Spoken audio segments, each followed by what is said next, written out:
শীর্ষাসন করব। দেখুন আপনারা, আমি দাঁড়িয়ে আছি, আমি বসে পড়লাম। এবার বসে পড়ে আমি সামনে ঝুঁকে হাতটাকে এইভাবে নিলাম। আপনি নিজের সুবিধা মতন নিতে পারেন। আমি আমার মতন আমি দেখাচ্ছি। হাতটাকে এইভাবে রাখলাম, আমি এইভাবে গেলাম, গিয়ে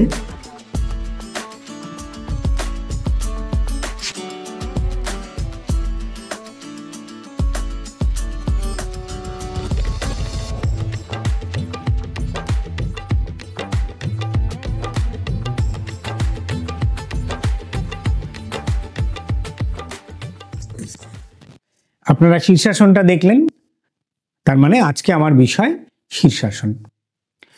আমি কমল সরকার, মত বিনিময় যোগা চ্যানেলে সকলকে জানাই আন্তরিক স্বাগত এবং প্রণাম। আপনারা যেভাবে আমার চ্যানেলের সাথে আছেন, আমার প্রত্যেকটা ভিডিও দেখছেন, আজকের ভিডিওটাও ভালো লাগলে শেষ পর্যন্ত দেখবেন, লাইক করবেন, বেশি বেশি করে শেয়ার করবেন, সাবস্ক্রাইব বাটনটা ক্লিক করতে ভুলবেন না। শীর্ষাসন কারা করবেন? শীর্ষাসন কি করা উচিত? শীর্ষাসন কি সকলের জন্য? আজকে আপনারা আমার এই ভিডিওতে শীর্ষাসনটা দেখেছেন। আমরা শুনেছি বা আমরাও বলি শীর্ষাসন আসনের বাইরে। আমি এই কথাটা বলবো না, তার কারণ হচ্ছে সব আসনেরই নিজের নিজের জায়গায় মাহাত্ম্য আছে। শীর্ষাসনটা অনেক বিতর্কিত একটা আসন। আমি বলছি, আপনারা আপনাদের মতামতে জানাবেন আমি ঠিক বলছি না ভুল বলছি। যদি আপনারা অভ্যস্ত থাকেন শীর্ষাসনের ব্যাপারে, দীর্ঘদিন ধরে অভ্যাস করছেন, তাহলে আপনারা করতে পারেন। কিন্তু মনে রাখবেন 2 মিনিট ম্যাক্সিমাম, তার বেশি করা আমার মনে হয় উচিত নয়। কারণ শীর্ষাসন সবসময়ই কিন্তু আমরা বলি অনেক উপকার হয়, অনেক কিছু দেয় আমাদের, কিন্তু পাশাপাশি এর একটা সাংঘাতিক ভয়েরও দিক আছে, ক্ষতিকারক দিকও আছে যদি ভুলভাল হয়। কারা করবেন না?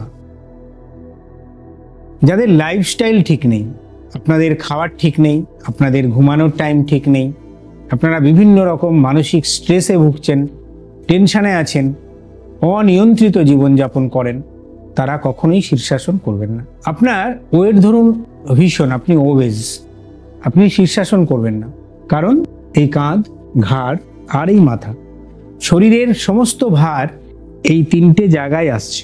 আপনার ধরুন 80 কেজি ওজন, আপনি 2 পায়ে চলেন, 2টো পা আপনার শরীরের ভার নিতে নিতে ক্লান্ত হয়ে যায়। সেখানে আপনি যদি হঠাৎ করে অনভ্যাসে আমার এই আসনটা দেখে আপনি করলেন, আপনার অনেক রকম ইনজুরি হতে পারে।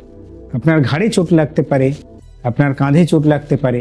শুধু তাই না, আমাদের ব্রেনের ভিতরে যে ছোট ছোট একদম খুব পাতলা যে সার্কিট বলছি, অর্থাৎ আপনার যে ভেন অ্যান্ড ভেসেলসগুলো আছে, সেগুলো সেই প্রেশারটা নিতে পারবে কি? ব্লাডের সেই সাপ্লাই যেটা যাচ্ছে হঠাৎ করে, সেটা নিতে পারবে কি? ব্রেন হ্যামারেজ হতে পারে। কার্ডিওভাস্কুলার ডিজিজে ভুগছেন, হাই ব্লাড প্রেশার, তারা করবেন না। কারণ এটা প্রত্যক্ষভাবে আপনার হার্টের উপর চাপ পড়ে।